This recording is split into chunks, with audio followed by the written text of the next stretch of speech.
Alors, mon nom d'auteur c'est Adam, c'est Dan pour Daniel, A pour Alexandre. Peu importe l'appellation, Daniel, Alexandre ou Adam ou Dan. Enfin bon. Ça fait une quinzaine d'années que, depuis 2002, je suis professionnel du dessin. Depuis 2008, où j'ai sorti ma première BD, j'en ai 12, 13, 14, je ne sais plus exactement. J'en ai fait beaucoup chez Bambou, Grand Angle. Au Lombard aussi, un petit peu. Dernièrement, c'était aussi chez La Boîte à Bulles pour un carnet de voyage. Je suis très BD, c'était le seul carnet, je pense que je vais en faire d'autres, enfin un peu dans ce goût-là. Je fais que de la BD pour le moment. Au niveau de dessin, et j'écris de plus en plus. Voilà.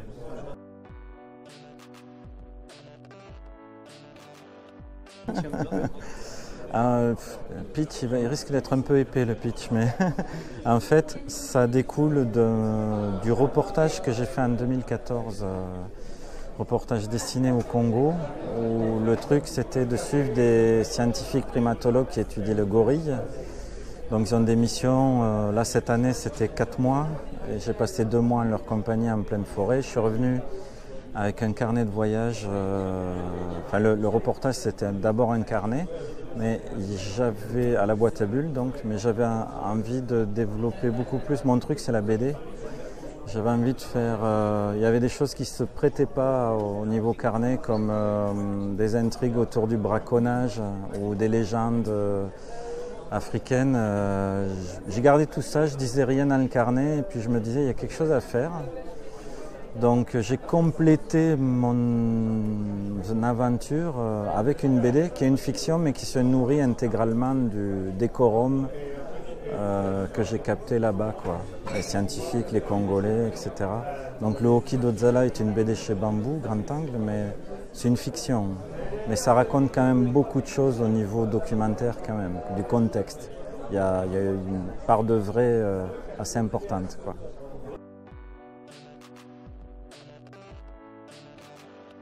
Non, on va évacuer ça rapidement. Non, elle n'est pas comme ça. Quoique. Non, c'est devenu une super copine en plus, on s'entend super bien. Mais c'est quelqu'un d'assez. Au début, elle était un peu réservée, moi aussi d'ailleurs, démarche de reportage, dessiner, enfin, poser le regard sur quelqu'un, c'est pas naturel, quoi. Et puis c'est quelqu'un d'assez réservé, mais pour la BD, j'aimais bien le fait de les opposer les deux déjà par rapport à leurs préoccupations, elle scientifique, stricte, de façon un peu caricaturale, donc pourquoi pas paramilitaire. Et le gars qui l'accompagne, qui lui, c'est moi en gros, mais que je poussais à l'extrême en disant lui il n'est pas rigoureux, il est là, il s'en fout un peu. Et ce qu'il veut, c'est pas forcément. Il est là pour dessiner les scientifiques, mais lui, en fait, c'est une commande. Lui, ce qu'il aime, c'est les légendes, les rencontres, les trucs comme ça.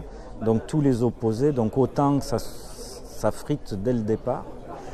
Et j'en ai fait, une mégère plutôt. Mais c'était amusant de les voir évoluer au contact l'un de l'autre au fur et à mesure du récit, quoi. Et qu'ils apprennent l'un de l'autre finalement.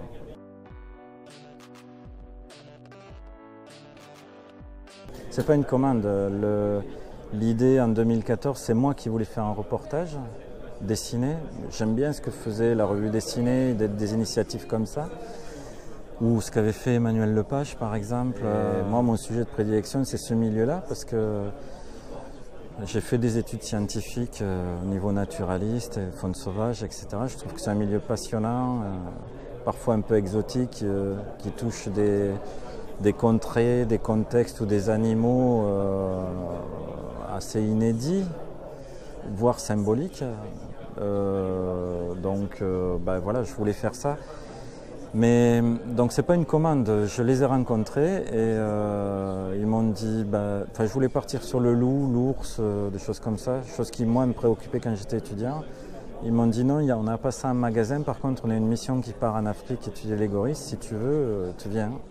Donc c'est des hasards, quoi.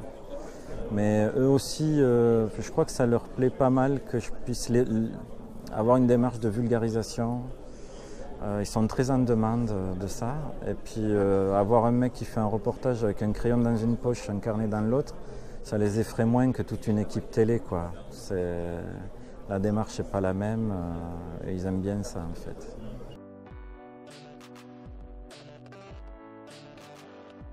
En fait, depuis l'expédition, c'était 2014, le carnet 2015. Le deal, c'était avec les scientifiques de faire aussi, de servir de mon travail pour illustrer et vulgariser, médiatiser leur travail. Donc, ils ont monté une exposition à laquelle j'ai participé au niveau écriture. Ils sont servis intégralement de mes visuels. C'est vraiment une collaboration là pour le coup. C'est une expo qui se voulait à mi-chemin entre de l'artistique, de la vulgarisation, du technique, du scientifique, etc. Cette exposition existe depuis 2016 et elle ne cesse d'évoluer, elle tourne en Bretagne, elle est allée en Alsace, elle doit aller à Lille, elle passe ici, peut-être qu'elle ira au Congo, on a des contacts, etc. etc. Et donc là sur Saint-Malo, comme il y a la sortie d'une BD, l'université a demandé à amener l'expo, chose que le Quai des Bulles a accepté très vite, sachant qu'il y avait une BD qui sortait et qu'on pouvait aussi agrémenter avec des originaux des planches de la BD.